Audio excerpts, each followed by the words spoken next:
Steel Curtain Network. Touchdown! Touchdown para Calvin Austin! El Monte Washington es arma. ¿Quién más?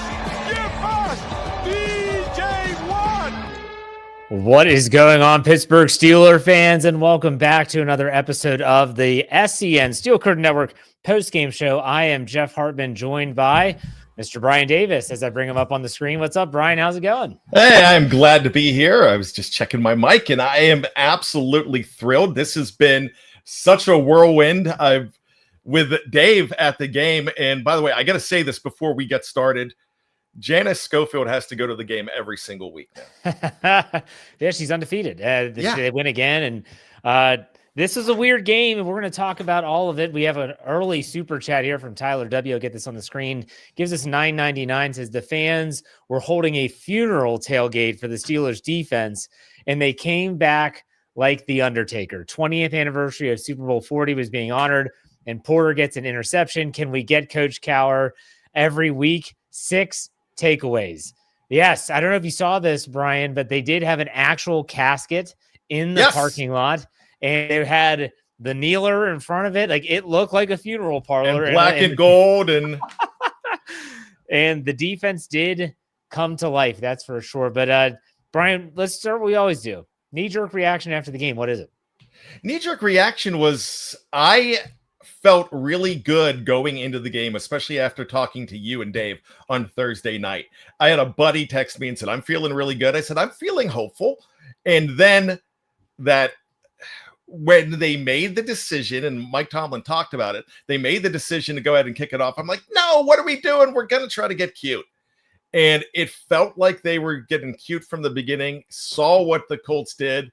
And I was like, I texted my buddies. And they always get mad at me because I am very optimistic all the time. I'm always making excuses for this team. And I just wrote, I hate this team. As soon as I typed, I hate this team, things went well. And I'm shocked that they did. But this was the kind of win that you expect once a year from a Mike Tomlin team. And that's what happens. And it's a really funny thing that they always seem to do this. Now, next week, they could lay an egg. You don't know who this team is. But when they get into that tough stretch and everybody thinks, oh, they're going to lose the next 3 games, I knew they wouldn't. I just didn't think it was going to be this game. And Dave said this the other night. You talked about it as well, that they live by those turnovers. Mike Tomlin said it on the post-game press conference. And you can't get those turnovers every single week, but they seem to live and die by it. Well, they ate off it this week. This was for as great as the defense was, and they were great. The offense was not that solid. This was a weird game. They played complimentary football. They got 24 points off of those takeaways, so you can't deny that. But whether it was the play calling, the execution, the offense left me a little bit of a meh. You scored 27 points, and that's great. And the defense definitely did their part in setting you up. But I think if the offense was starting to kind of drink their own Kool-Aid in terms of how they feel about themselves, I think there's probably some people pumping the brakes saying we got a lot of work to do. I do want to talk about injuries before we get started. After the game, Mike Tomlin only said Isaac Seumalo, who left the game with a pec injury. I'm assuming it's the same injury from last week. We'll find out more on Tuesday as it pertains to the severity. Is he going to have to sit a game? Is this going to be a reoccurring injury for the rest of the year? We don't know. He said that Darius Slay had his finger dislocated, but he was able to get it popped back into place and go back out there and finish. So those are the only 2 injuries. Other than that, he said all of those were basically bumps and bruises associated with the game of football. So what do you say, Bryan? I was going to say I was really concerned because on that first series, you saw number 56, Alex Highsmith, going to the sidelines and, holding something, and then Slay. And I'm like, there goes. They're not trading Slay now, but he came back in the game. And by the way, I got to say something about that real quick.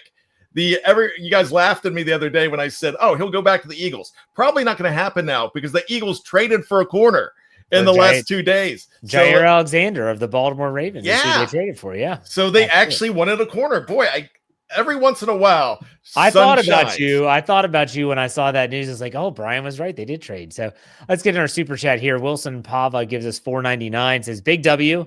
Not sure how I feel about this defense. Takeaways aside, thank y'all for keeping me grounded week in and week out. SCN is the best. Yeah, I mean, I got to say, like, thank you for the tip and all that good stuff.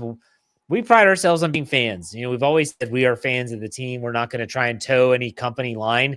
We're going to go with the ebbs and flows of this team, just like you listening, watching, all that fun stuff. But all right, Bryan, let's start off with some stat lines, shall we? Let's go to the Steelers offense. Aaron Rodgers finishes the day 25 of 35, 203 yards, a 5.8 yard average, 1 touchdown, no interceptions. He was sacked 3 times, a 95.3 rating. Interesting game from Aaron Rodgers. What did you think here, Bryan?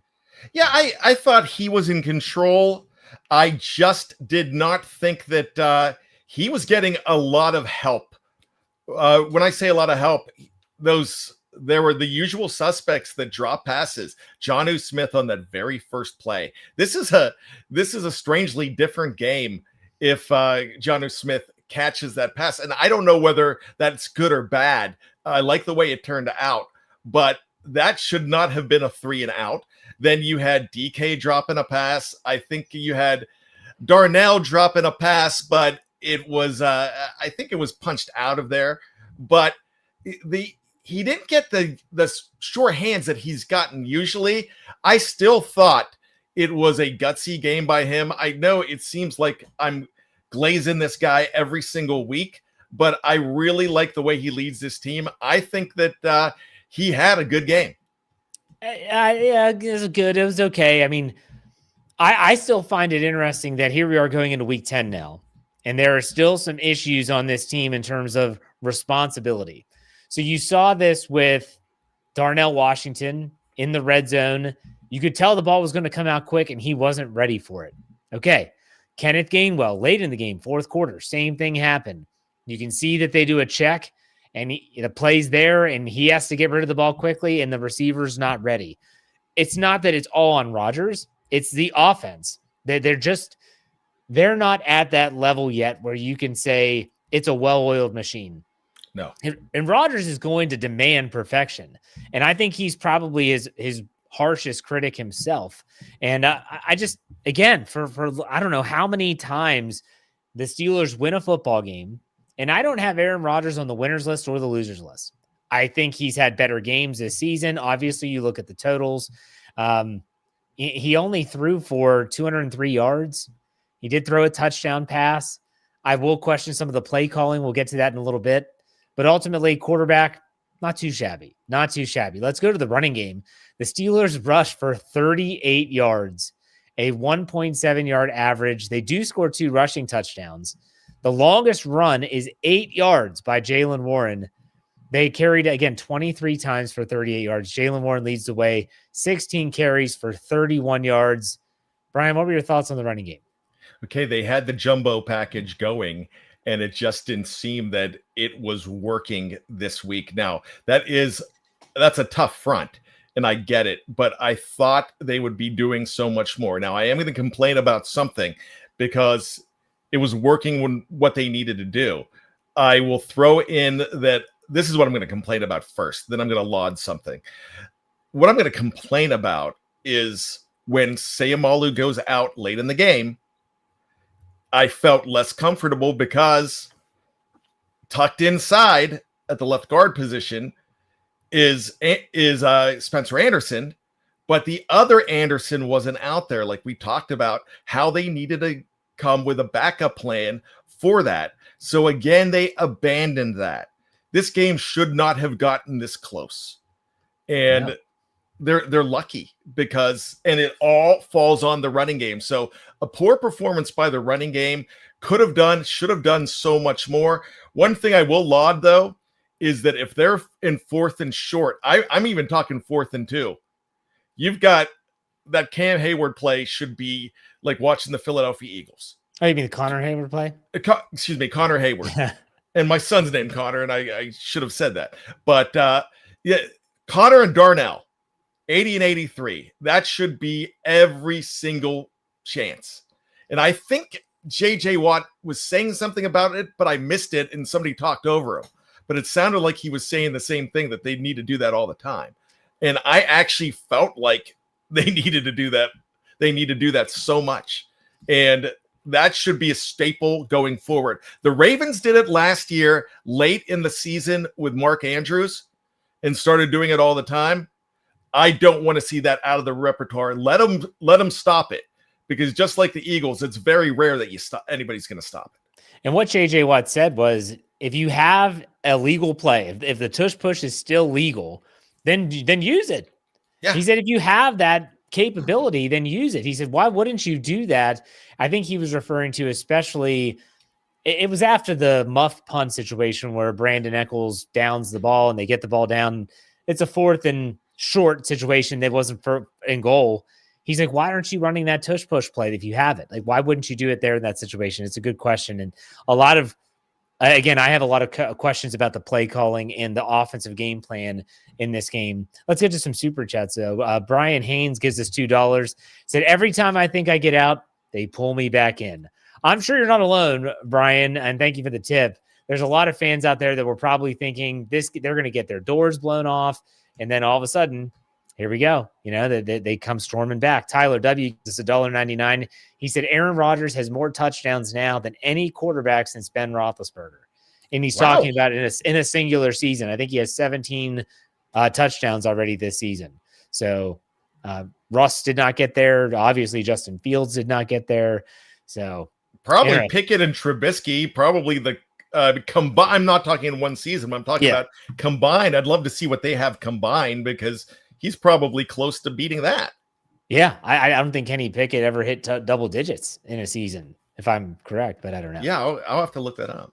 Tom Plays Games, or Tom Muir, gives us $5 at $1 per W. Fantastic job by the defense. The offense actually left points on the field and still had 27 points on the best team in the AFC. Here we go. Let me ask you this question, Brian, before we go to the pass catchers. Did you think that the Colts were one of the best teams in the AFC, or were you still kind of one of those people that thought they're good, but there might be, that they haven't played anyone, or the outdoors, whatever? What's your take on that? It would be easy for me to say they're good, but I'm going to say that I was believing, I was drinking the Kool-Aid. And the reason I was drinking the Kool-Aid is because of Jonathan Taylor and because of Tyler Warren, and how you just need good blocking up front for Danny Dimes to throw the football. And I really like Michael Pittman, and I wasn't even thinking about Alec Pierce. So I really think they are one of the best teams. Now, going into it, though, I still contend that the two best teams, and that I've never gotten off the Ravens, even when they were 1-5. They scare me more than anything, and they proved it, even though they were playing the Dolphins the other night. But I thought, and the Chiefs, of course, and if the Chiefs lose to Buffalo, I'll feel a whole lot better. But right now, I'm looking at this team, and I'm looking at the Indianapolis Colts coming in. I thought they were one of those teams, like, let's say, the 99 Rams with Kurt Warner, and everything fell together perfect. In fact, they had a running back, number 28, back there, Marshall Faulk, and who actually was originally a Colt, just like the Colts have Jonathan Taylor, 28. And they had capable receivers, the tight ends, they had everything going for them, and they were putting up numbers like crazy after being a last-place team the year before. The Colts were not a last-place team, but I'm just saying that they had that resurgence, and it seemed like the Colts were for real. I don't think they're going to go away, despite having the 5th toughest schedule down the stretch in in their final 8 games, or whatever they've played. I think they're 7-2. They have not had a bye yet. No. Okay, yeah. So they have a very tough schedule. I still think that they're a very good team, and I would not take them lightly. But so I'm really going to say this: you cannot take anything away from the Steelers for winning this game. They beat a very good football team. Yeah, they did. They beat a good team. And I think someone put in the live chat, and they worded it best when they were describing. They said they beat a red hot team, because they were probably the hottest team in the NFL. And you get them at home, And it's the way that they went about their business. We'll get to the defense because that's obviously going to be a big talking point here. But let's talk about the pass catchers. You mentioned it in the opening for you, your knee-jerk reactions, and that was the drops. But we'll get to who actually caught passes. Calvin Austin, the third, leads the way. 5 catches for 56 yards on 6 targets. Darnell Washington, second, 4 catches for 43 yards on 6 targets. Kenneth Gainwell, 4 for 35. Pat Freiermuth, 3 for 27 and a touchdown. Johnny Smith, 3 for 25. Caleb Johnson, 1 for 9. DK Metcalf, 2 catches for 6 yards on 4 targets. Roman Wilson, yikes. I don't even want to get to that guy right now. It's a bad play. Jalen Warren, 2 catches for -2 yards because he had a lot that were dropped for losses. So the Steelers as a team have 25 catches for 203 yards. Bryan, what were your thoughts on the pass catchers in this game? Well, first of all, I'm going to say this, Jeff. The best thing about not having a great performance from the pass catchers, because they didn't have a good running game. They didn't have a good offensive game, but the offense was still able to make things happen from most of those turnovers, make points. The offense still put up 27 points in this football game. And they could have had more if they didn't mismanage the clock, and they did mismanage the clock at the end of the half. I was disappointed with that. But I thought the pass catchers, I thought there were some drops. They didn't give Rodgers much help. But what I did like, though, I absolutely liked when you had Calvin Austin doing the same things in some tough spots. Darnell Washington, I thought those two guys, the biggest guy and the smallest guy on the team, I thought they were doing some very special things. So I'm going to go ahead and shout out to those guys and tell you, wow. Yeah, I mean, this is what we've always thought the Steelers offense could look like in regards to if they're going to try to completely take away DK Metcalf, then you should have open receivers elsewhere. You know, you get Johnny Smith with 3 catches, Pat Freiermuth for 3, Kenneth Gainwell for 4, Darnell Washington for 4, Calvin Austin for 5. The play by Roman Wilson, though, I can't stress enough how I hated that play. Not so much because of the play itself was bad, but the game was pretty much in hand at that point. It's the fact that that's probably going to keep this guy off the field. Yeah. That's what drives me crazy. And I think he's earned a lot of opportunities and playing time, and he's had to claw his way all through this thing. And man, it was just so stupid, just so dumb. Run straight forward, hold on to the football, and instead he tries to hurdle a guy. That really is stuck in my brain, even though there were a lot of drops. If I had to grade the pass catchers, it would not be a passing grade, probably. There's it's not a super chat, but there's something on the board here that I want to read. Steel Dog 8883 says, happy to hear Rodgers yelling at Roman Wilson saying why the F do you hurdle? And yeah, and that's great. That's how you learn. But if I have to put a silver lining on that Roman Wilson play, the guy's grinding and he's fighting. Sure. I like the spirit. I'll take that. He's essentially a rookie. He's still essentially a rookie because he didn't play last year. So I will go ahead and hope that they don't keep him out too long because they need him. Absolutely. They do need him. And so we'll see. You know, I don't think that's going to totally change the trajectory of this team going into the trade deadline on Tuesday, but still something to keep your eye on and think about. Let's talk offensive line now. We talked about the passing and all the stats. No, not a lot of running yards. Aaron Rodgers was sacked 3 times. One of those, which he just held onto that ball, it had 4 quarterback hits. So the pass protection wasn't horrible. And think about that 4th quarter sack. Yeah, it goes down as a sack, but the play wasn't wide open. So he's like, I'm not gonna try and throw the ball and stop the clock. I'll take a sack and then we'll punt the ball away. What was your take on the offensive line today? Jeff, I actually think they're progressing, and I like the way that they are going. I think their trajectory continues to go up. It wasn't the perfect game on offense, but they were able to go ahead. And remember, they played a tough defense. This is a very good defense all the way around, and they've had a good defense for a couple of years. You've got a guy like DeForest Buckner on that team. You've got another guy who like in the middle that his name escapes me. We got called out for not bringing him up the other night. And but he is they've got some very special players on that team. I thought their pass rush was so good. I'm glad that they didn't get more than 3 sacks. I'm glad the Steelers were able to basically hold on to the ball, with the exception of the Roman Wilson play. But I feel that not Russell. My goodness. Rodgers is not throwing interceptions. No. And he's still, even when he does get rushed, when he is in peril, he knows what to do with the ball. He's hanging on to it well. I think they were good enough.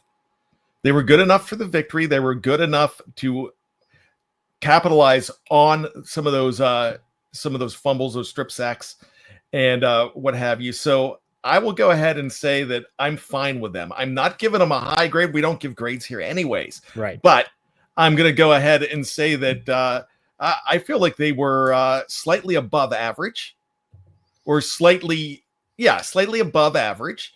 And I think it was good enough. And I do not consider them a liability. And definitely they were not a liability in this game. So that's all you need. Right, Jeff?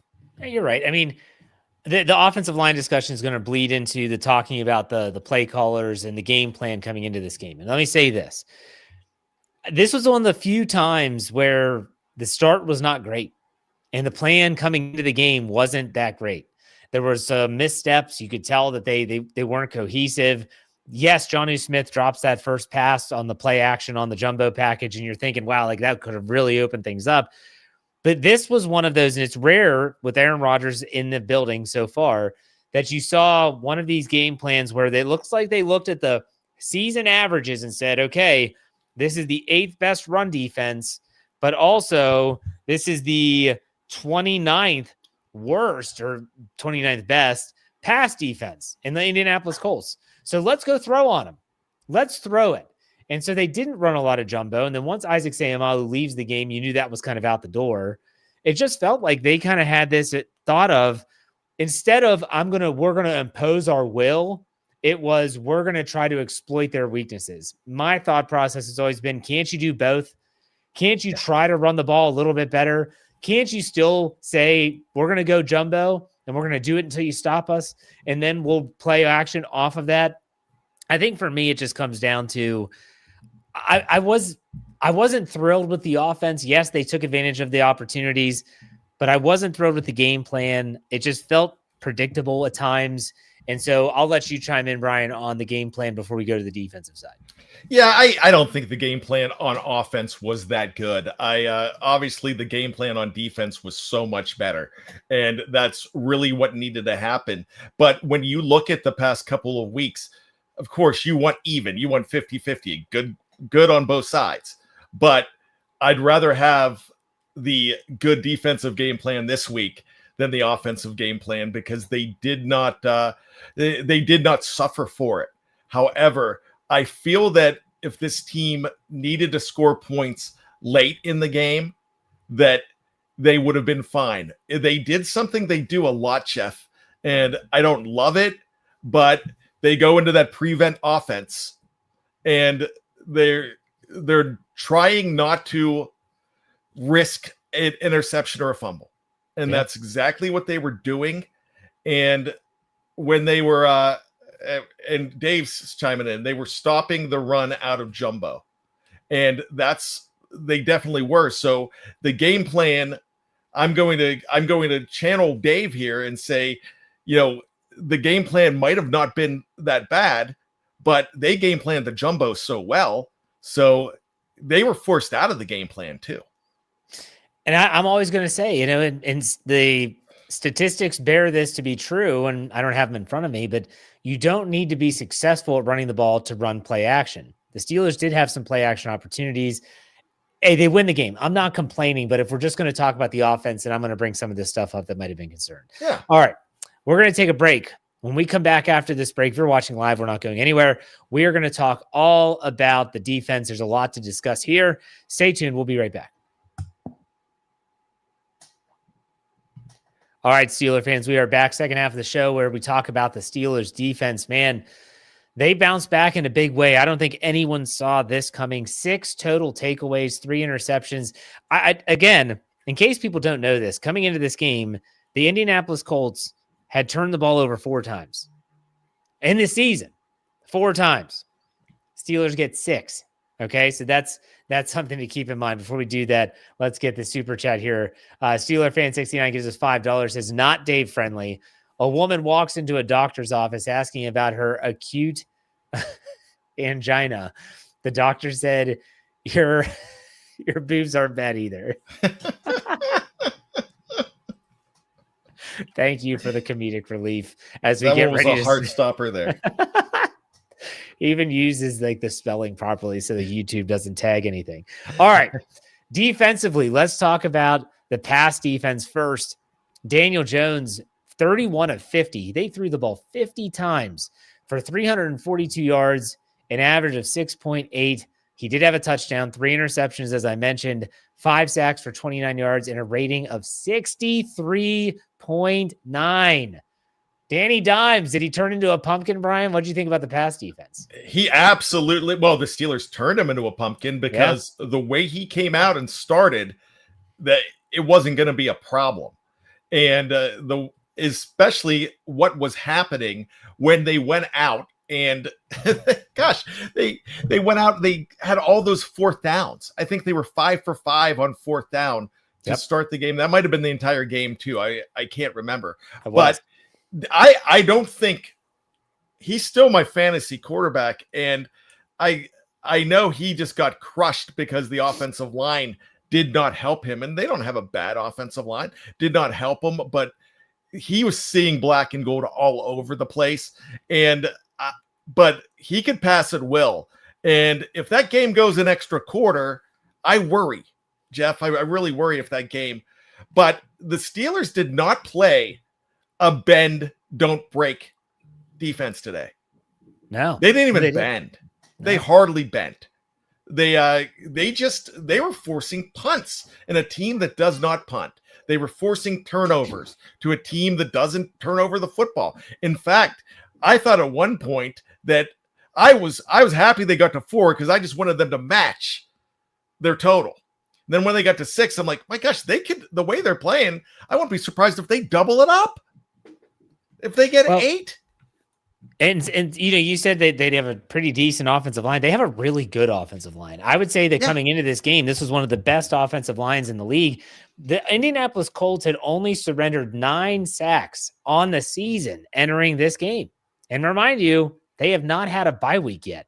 And so the fact that they had Daniel Jones got 5 sacked 5 times and the Steelers have 6 quarterback hits, that is an imposing day for the pass rush. Now, we're not talking about the pass rush just yet. Let's go on to continue to talk about the secondary, talk about the pass defense. Before we even get to the stats here with pass catchers, can we give a tip of the cap to 2 players? First and foremost, Jalen Ramsey. It becomes public on Sunday morning when Mike Tomlin does a regular Q&A style article with Bob Labriola of Steelers.com, and he says, Jalen Ramsey's playing safety, and that's it today. He's not playing nickel corner. He's not playing outside corner. He is playing safety. So, okay, now Jalen Ramsey, who has played some safety, is being told you're playing there the entire game because there's no Jabril Peppers. There's no Chuck Clark. They're super thin at secondary. So don't worry about it, though. You got Kyle Duggar, who just came in on Tuesday via trade. He plays the entire game and did you say his name ever? Did you say like, man, that guy got toasted? I didn't. Did you, Brian? Nope. So I'll let you talk about I'll talk about those 2 players in particular that I thought had a fantastic game for being pressed into a situation that maybe neither was expecting. Yeah, this almost seems to me like a team that they did not honor today, but a team that you and I will always love, that 95 team.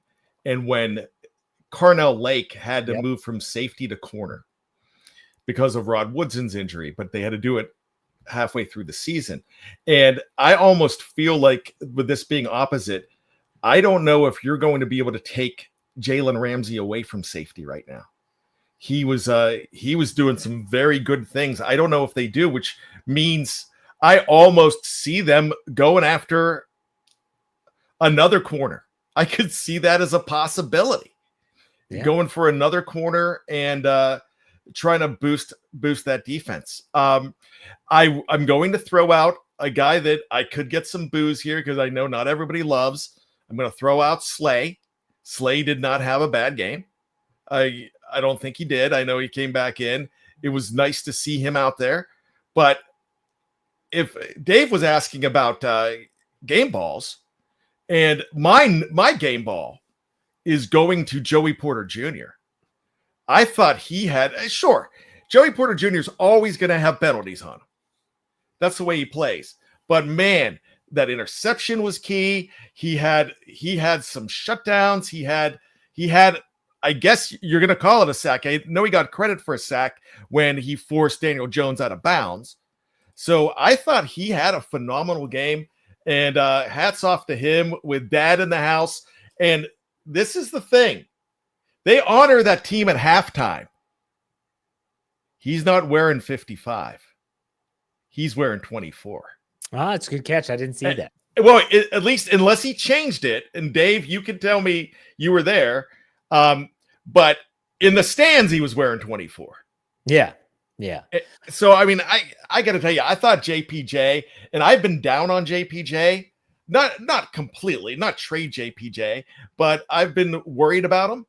And I tell you what, I really thought he had a fantastic game when he did not have the comfort of having number 5 Jalen Ramsey on the opposite side. So, you know, I'm giving him credit. I thought it was very good pass defense. Now, I have to bring this up real quick because Mike Tomlin was asked about the pass defense, asked about defense. He said, it doesn't happen if you don't minimize the running game.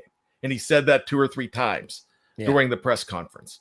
And I know we're not talking about that, the rush defense, but when you go ahead and do that and you're creating so much more time, especially when they're in man, and they were not getting that intermediate passing game going. Tyler Warren is right now the best tight end in the National Football League as a rookie, as far as I'm concerned. He became even more with Tucker Kraft, probably out for the year for Green Bay. I don't know if you saw that, but devastating injury for Tucker Kraft, who just blew the doors off the Steelers last week.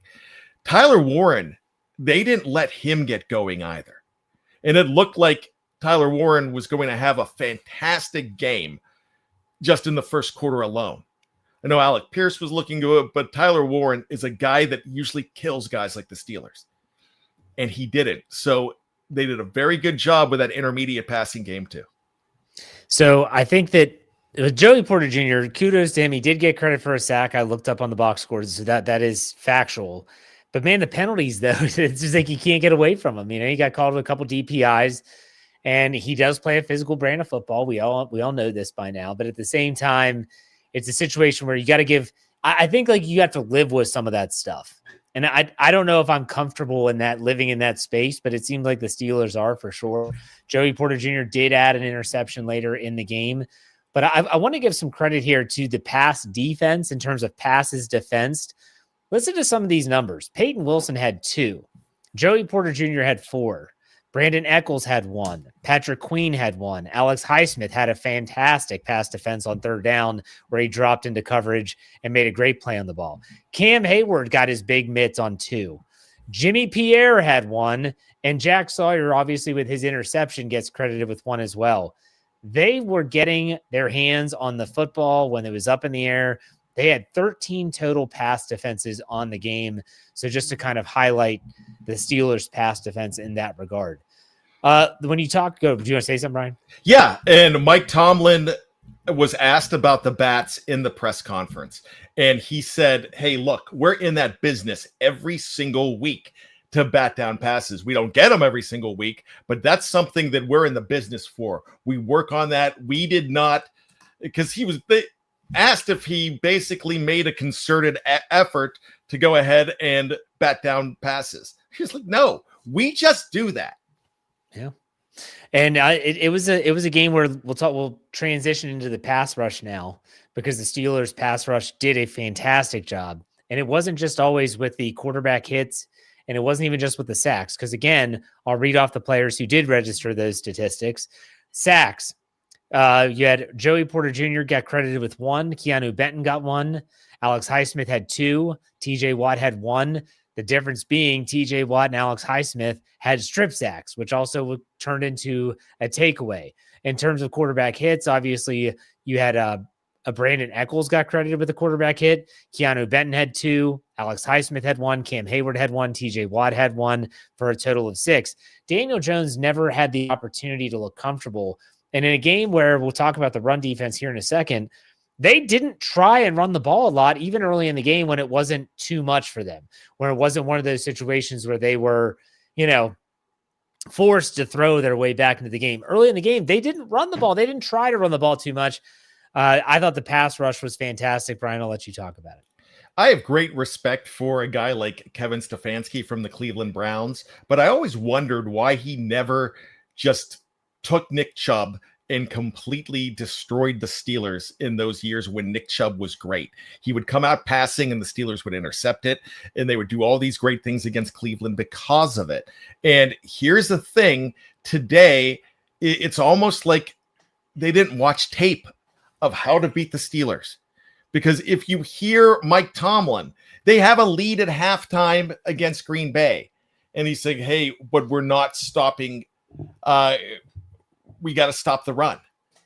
And he said that coming into the against Cincinnati after halftime. Yeah, we didn't stop the run.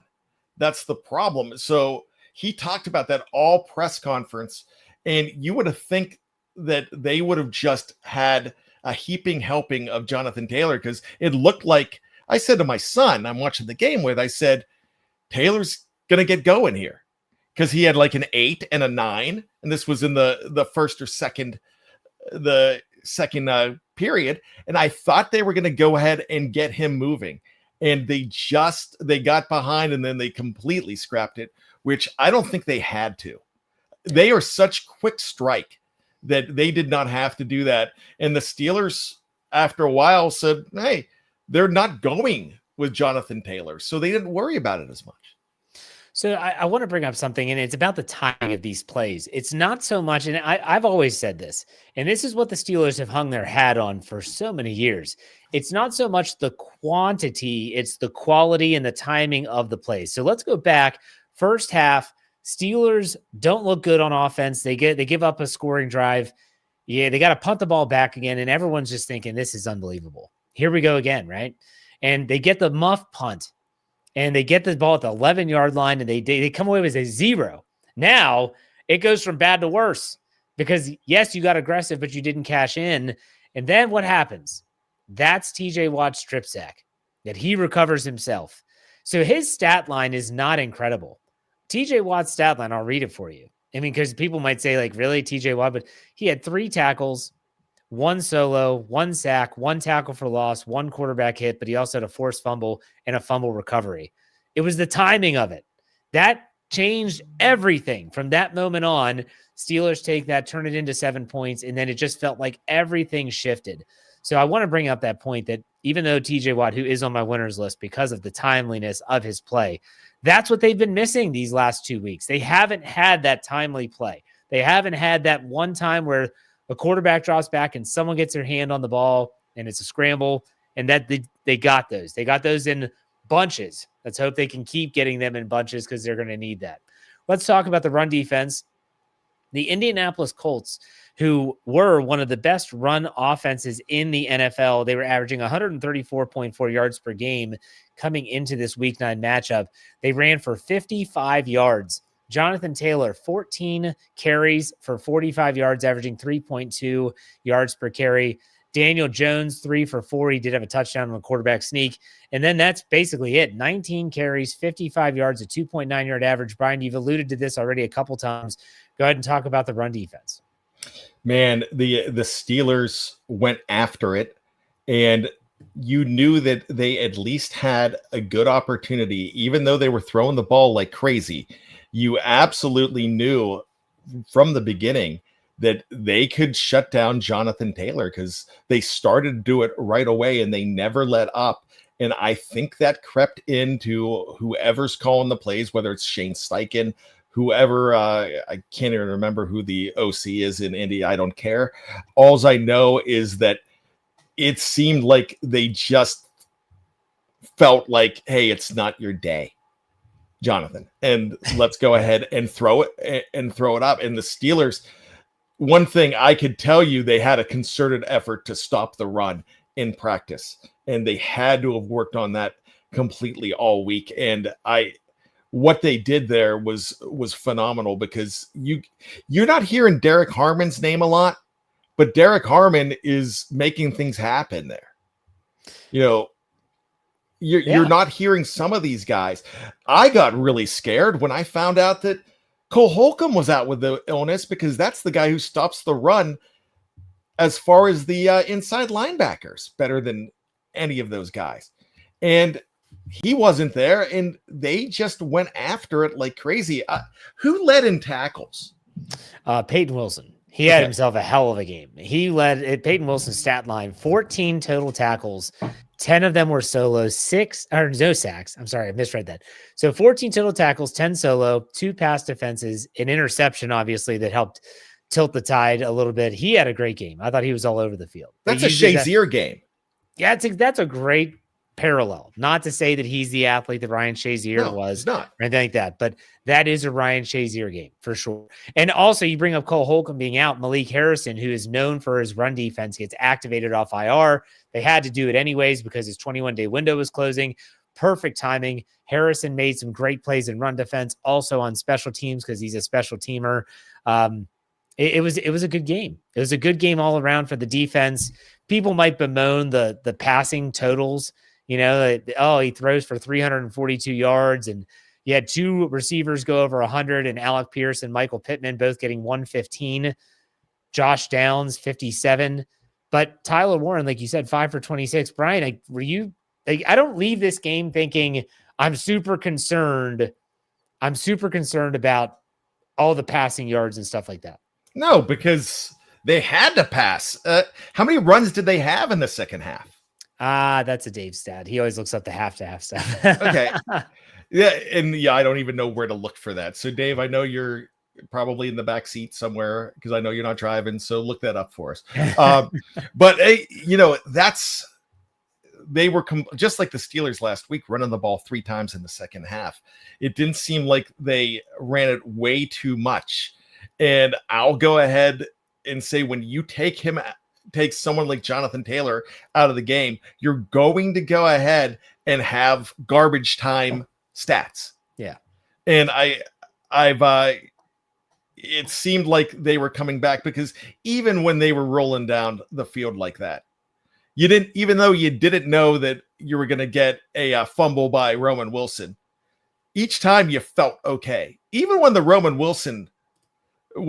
Wilson happened, I was like, yeah, okay. It's just, it's 2.5 minutes left. They're fine. They're still fine. Even if they score, they're fine.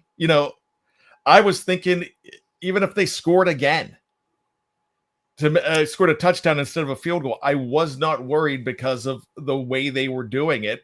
I thought, I'm going to go ahead and say, even though it's not on the scoreboard, it was a dominant win. Yeah. I mean, 27-20, if people didn't watch the game, they might say, well, that was pretty close, but it really wasn't. They had a 3-score lead in the fourth quarter. It was pretty much out of reach. But what did you think about the game plan for the defense? Because I felt like simplicity was like the calling card today. They didn't try to do things that were overly complex. They couldn't. You couldn't when you had no depth whatsoever. Your depth was razor thin. Darius Slay, who seems to leave every game with something and come back in. Now Jimmy Pierre's out there. No one wants Jimmy Pierre on the defensive side of the ball. Jalen Ramsey's playing safety with a guy that showed up on Tuesday. So sometimes I feel like as a coaching staff, the Steelers would benefit from taking a look at this and say, you know what, man, simple can be effective. It doesn't have to be super complex. What was your thought of the game plan on the defensive side, Bryan? Well, I'm going to go ahead and quote my good buddy, your good buddy, Kevin KT Smith. Yep. And he always talks about, everyone talked about, especially against Cincinnati, why did they not make halftime adjustments? And that was the big thing. Even the press were saying, oh, they didn't do them. No, he said they made halftime adjustments. They made the wrong adjustments. They overcomplicated things. And when you overcomplicate things, then things get mixed up. He said they had 8 different schemes running in that Cincinnati game. And they had a lot of schemes running in Green Bay. When you have to keep it simple, just like this is from the 70s, KISS, keep it simple, stupid. Yep. And that's kind of what they had to do. And it worked for them. It really worked for them because they had no choice but to water it down. And I think when you do that, you're actually not confusing your team. Because what is the big mark, Jeff? What is the big problem? And somebody predicted it. Oh my gosh, how much confusion, how much here's the worst thing to hear: communication breakdown. How much communication breakdown do you think is going to happen this week without Deshaun Elliott? And everybody said that. And here it didn't happen because they actually had a game plan. Yeah. And you didn't see people running around like chickens with their heads cut off, like trying to direct traffic and everything. It seemed pretty. And I think sometimes you just have to break it down to the basics. And that's exactly what the Steelers did. All right. Before we go to final thoughts, Bryan, I want to just get your take. What's your feelings on this team moving forward? It's a big win, but at the same time, those warts are still there. What's your take?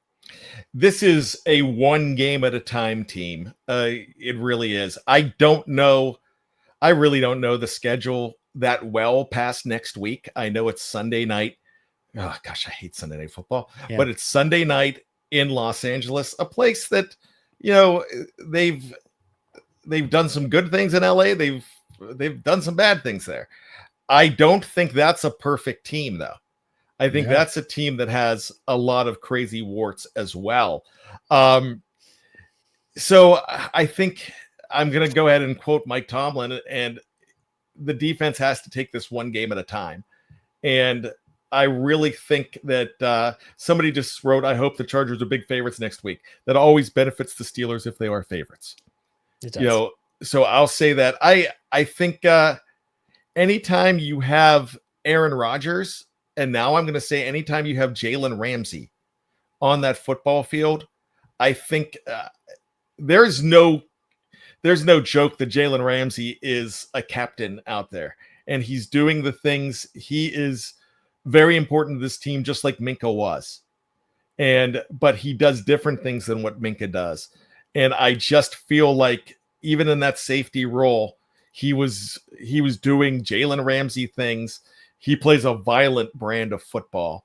And when you have that, you're going to be in games as long as you're not doing something dumb. Now, the one penalty he had called on him, that was helmet to helmet. I mean, it's I don't know. Sometimes I don't know how you can stop that, but I didn't think it was a dirty play. I just thought it was an aggressive, violent play. Like Mike Mitchell always said, hey, you don't want me to hit your guy like that? Don't throw it like that. And he was right. Daniel Jones throws it high over the middle. He leads him right into the safety who's bearing down on him. I don't think Michael Pittman likes playing the Steelers. No, that's right. He was the one last year. That was DeMonte KZ got suspended. Yeah, 2 years ago, I think that was. Okay. All right, so you brought this up. Next week, it's a Sunday night game in LA against the Chargers. Then they come back to Pittsburgh for the Bengals in week 11. Then they go to Chicago to play the Bears, and then starts their really tough parts of their schedule. They host the Bills. They go to the Ravens. The Dolphins on Monday night. Can we flex that out? That would be great. It's going to be a one game at a time season for sure. You hit the nail on the head there, Bryan. But let's do some final thoughts. What do you think? Well, I'm gonna before my final thoughts, I'm gonna say I don't think that schedule is that bad. It's not a brutal schedule. There's some things I really like there. My final thoughts are, somebody said early on, just when I believe it was Captain Underpants, just when I think I'm out, they pull me back in. Mm-hmm. Al Pacino, or if you're a fan of the Sopranos and the E Street Band, you had Mr. Van Zant, Little Steven, saying that line too in The Sopranos. I kind of agree with that. This is why we watch every single week. This is why you pay attention. Anything can happen. And this is why that Mike Tomlin's still employed with this team because he does things like this that the ownership doesn't unsee. And this is what they are comfortable with. They're happy with this brand, and the brand gave us something very, very exciting to see today. And you can't say that wasn't an exciting game. I still don't think it was close, but I felt like it was exciting to see your team play the way they did, with the funeral at the beginning and everybody jumping off the bandwagon. 2 weeks ago, everybody was on the bandwagon. 2 straight losses, they're off. And that's fine. I'm good with it. But just know every single reason they're going to be must-see TV. And this Steeler team, they're going to torture us. They are going to give us copays, and they're going to give us prescriptions that we have to get filled for anxiety, for blood pressure. And I get that. But as I've been doing this now all my life, but I count myself as a 45-year fan, and I feel like all 45 years, there's nothing I'd rather be doing than losing days of my life because of this team giving me chest pains, and I love them. Well, and it's funny because you look at the AFC North standings, the Steelers, my final thoughts are simple. The Steelers, that was a huge win. Their 5-3 record keeps a 2-game lead over Baltimore, and they still have the 2 games with Baltimore still to play. But the Bengals lose, they go to 3-6. That makes their hole even deeper. Cleveland was on a bye week. They're 2-6. This game was huge for the Pittsburgh Steelers, and every game will be big. But in terms of keeping that lead, it's going to be huge. And like it was alluded to earlier, I always go back to Dumb and Dumber. Right when I think you can't do anything dumber, you do something like this and totally redeem yourself. That's the way I feel with this team. But you know what? I hope everyone checks out all of our podcasts here at the Steel Curtain Network, not just those that are on YouTube.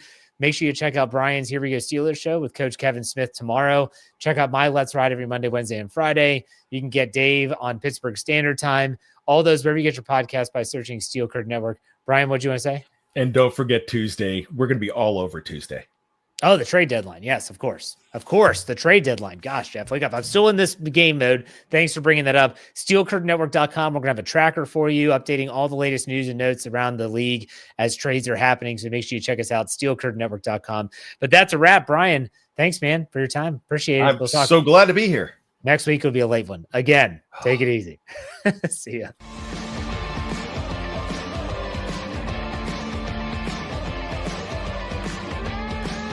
Steel Curtain Network. Get it. Everybody else gets a little tight.